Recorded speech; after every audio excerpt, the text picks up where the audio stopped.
Good evening, everybody. Welcome to the Nick and Joe Show. I'm Nick. He's Joe. We're sitting in the same studio tonight, right here in the nation's capital in Ottawa, which is the broadcast center of the best conservative radio show you have ever heard tonight.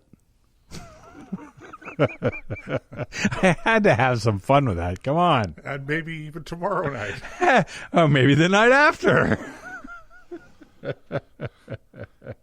I promise you, ladies and gentlemen, Nick has not been smoking anything. Well, no. Or chewing anything. I he stay has away not ingested. Well, I was going to say that Nick hasn't ingested anything illegal, but then that wouldn't make a difference anymore in Canada, would it? No, or it New wouldn't. York State. I hear New York State's legalizing marijuana too now. So they're going to have to take those big signs down on the border from now on, right? What border? The one we can't cross? The one you can't cross. Yeah. That's it. Okay. Unless you fly. Unless you fly.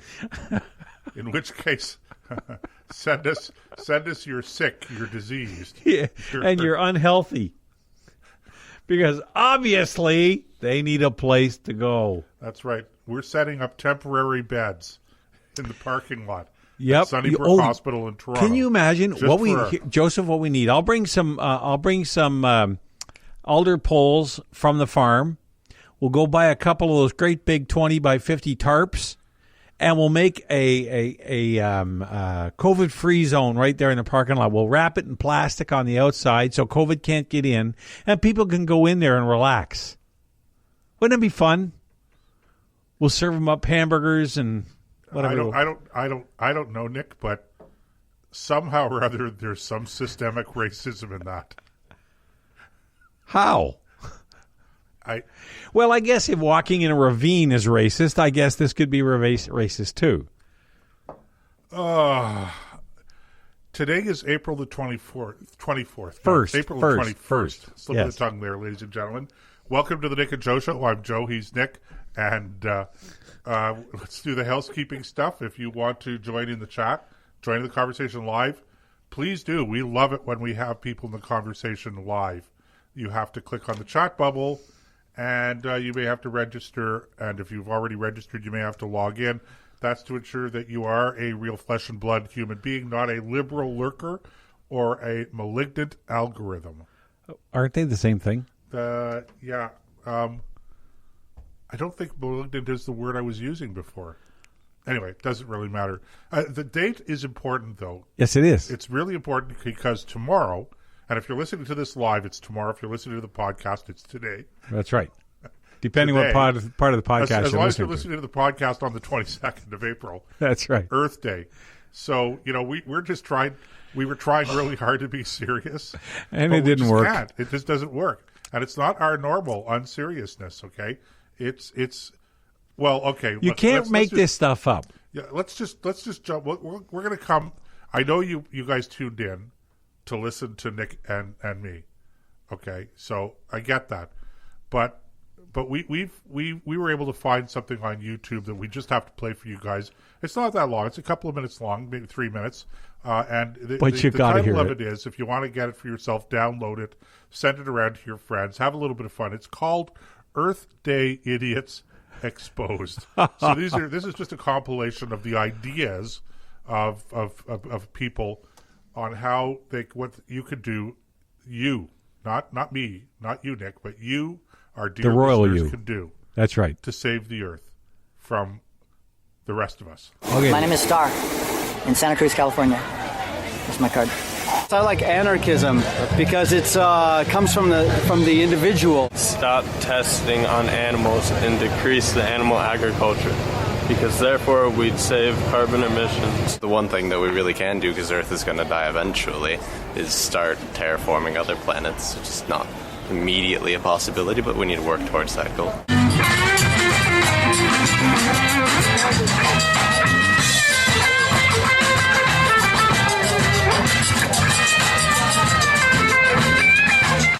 I think being vegan is part of sustainability, so we don't chop down the rainforest to graze the cattle, etc. And also planting fruit trees is one of my favorite projects. An individual can make the choice to go vegetarian or vegan and help the environment every single time that they sit down to eat. Because each person contributes a certain amount of carbon dioxide every year and a certain amount of every other resource. So by keeping the population more stable, we can reduce those problems. So things like a carbon trading process, where land that is preserved and people getting carbon credits and building up a market for that is actually something good and something in a proper role for the government. I think the most important thing for individuals to do is to take a look at their life and take the time to really find out where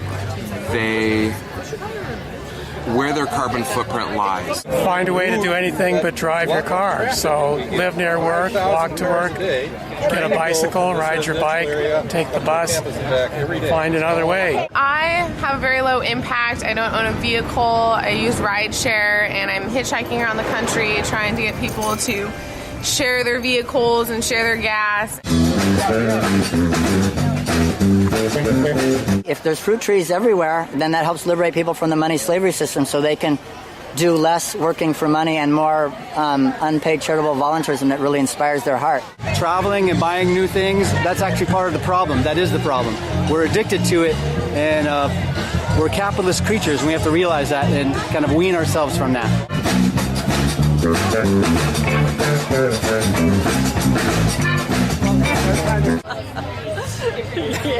So what we can do as individuals is to first have smaller families live better, and second, to support family planning efforts all over the world.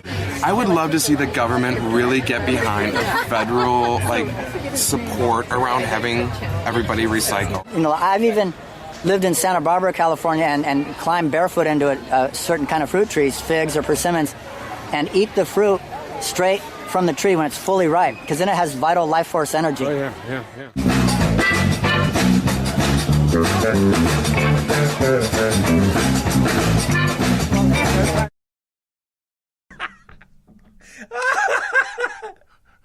Okay. I'm sorry. That last one was a killer. Santa Barbara climbing up into fig trees, the whole town.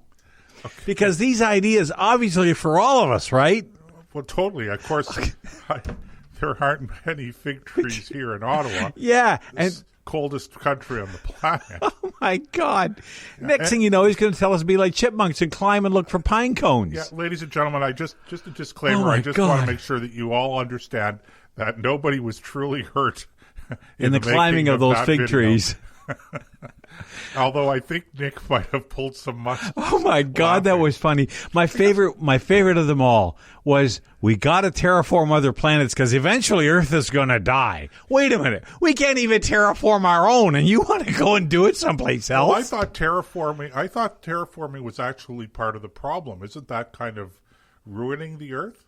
Well, you shape it in the image you wanted right. it. Well, this which is what we've been. They doing don't want that here. No, they don't want this here. So why? If we were to go saw the top of a mountain off because it had a great granite deposit, you could grind into gravel and turn it into roadways. Oh God, no! But that's terraforming, is it not? No. Hey, well, listen. The worst part about the thing is, okay. So now I'm going to be excessively pedantic. First of all, by definition, you can't terraform another planet because it's Terra not Earth. You could luniform or Martiaform or whatever the term is, or Venuform. I'd like to see the Mercuriform though. Okay. That'd be fun. Okay, and listen, for all of you guys out there that think that you can climb a tree barefoot to have access to really all this vital life force. I have some bad news for you. When the fruit is still on the tree and you're just picking it off, it's actually not perfectly ripe. That's right. It has to fall on the ground and lay around for a few days. And then it's ripe. As these guys don't even know the meaning of the word ripe. Fresh fruit, maybe, but fresh fruit is not ripe fruit. Well, in the case of apples, and I know this from personal experience because we have hundreds of apple trees on the farm, and every year we lose a lot of apples to the ground. And the wind will come along, knock some of them down. That's how they spread their seeds. Anyway, if you reach up and you grab an apple and give it just a little twist and comes off easily in your hand, right, then it's ripe. But if you want to beat the crowd climbing trees looking for apples, you'd better pick it before then, and then it ain't ripe. But do you notice how he was picking that ripe fruit barefoot?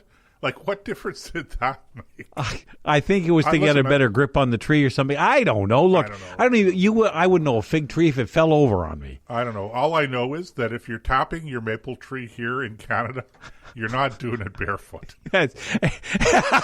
And you don't have to climb it to do it. Yeah. The tap's about 3 feet off the ground. And I'll tell you something else. Okay. I know I'm addicted as a capitalist to buying new things. But I do appreciate my new boots if I was going out tapping maple trees, or climbing fig trees for that matter. You know something? What blows my mind? What's funny is the absolute lack of the ability to extrapolate data and come up to the correct conclusion. It's a lost art, Joseph. It really is. And this clip is a definite, absolute demonstration of how vapid, completely empty-headed people's thinking is when it comes to this. It sounds like a good idea, so it must be a good idea. Nobody ever says, now, wait a minute, do you really think doing the backstroke across the English Channel in February is a good idea? Well, we could raise all kinds of money doing that. Yeah, you'd freeze to death, too. Or you'd drown. There's some definite drawbacks. You know, not every idea that comes along the pike is like going over the Niagara Falls in a barrel. Who was the first idiot thought that was a good idea? Has anyone actually ever survived that? I would imagine they have. I don't know. They've built better and better barrels, and at one point somebody had to survive. But the first guy over, I really doubt did. But the point is, it's like licking a toad for the hallucinogenics on its back, right?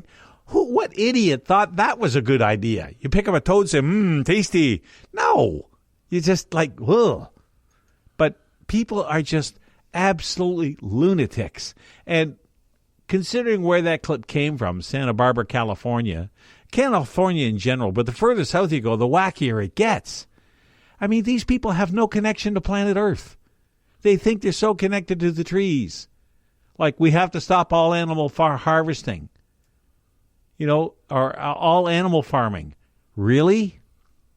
Or the idea of stop driving cars. Let's think about that. Let's assume for a moment they don't want to drive cars. Okay, so we switch to electric. Well, electric has its problems too because you have to mine the lead and the different elements that go into the battery that now you're going to use in the electric car. So that's no good because you're terraforming now in a bad way, right? So, all right. Let's say, what if somebody were to say, why don't we become Amish and we'll just go back to the horse and buggy? Well, I think we should. Someone had to manufacture the parts of that buggy. So there's a far more basic problem with that. In New York City in 1900, there was 100,000 horses in New York City. You know what the biggest problem was? Manure. Horse hockey. Manure. Horse pucks. Yeah, the water would run down the streets and would stain the buildings up to 2 or 3 feet high. And they would have to come along and clean up all that horse poop and get rid of it. Okay. Do you know how much ground it takes to feed a horse?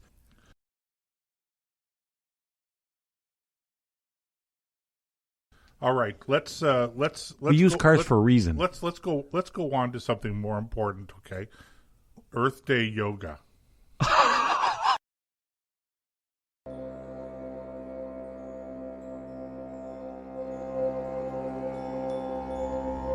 Hi friends, happy Earth Day. Thank you so much for joining me for this springtime Earth Day yoga sequence. This is going to be a fun, quick, easy practice that's going to help us celebrate all of the beauty that the earth has to offer in its plants and animals. So go ahead and grab a yoga mat, a towel, or a blanket, and let's get started.